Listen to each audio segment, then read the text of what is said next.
તો અમદાવાદ બાદ સુરતમાં પણ આ પ્રકારે રખડતા જે શ્વાનો છે તેના આતંકના દ્રશ્યો જોવા મળી રહ્યા છે। સુરતના સીસીટીવી ફૂટેજ જુઓ, જ્યાં એક વ્યક્તિ દોડીને આવે છે અને તેની પાછળ એક બે નહીં પરંતુ શ્વાનનું આખું ઝુંડ દોડે છે।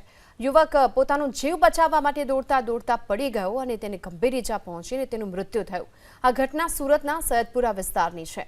સીસીટીવી ફૂટેજમાં પણ જોઈ શકાય છે કે ઇબ્રાહિમ અંસારી નામનો 38 વર્ષીય યુવક જીવ બચાવવા માટે દોડતા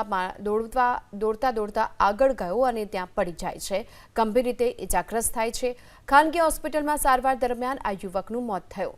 આતંકને સુરતમાં જે શ્વાનોનો આતંક જોવા મળી રહ્યો છે તેને લઈને સુરત મનપાની કામગીરી સામે સ્થાનિકોમાં ભારે રોષ જોવા મળી રહ્યો છે।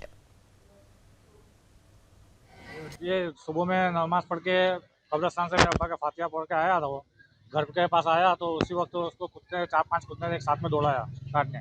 वो अपना जीव बचाने के वास्ते पास दौड़ा और दौड़ते दौड़ते वो गिर गया। गिरा, उसको इतनी गंभीर ईजा हुई तो उसकी वजह से उसके पूरे बैक में जो मेन नस है वो डैमेज हो गई।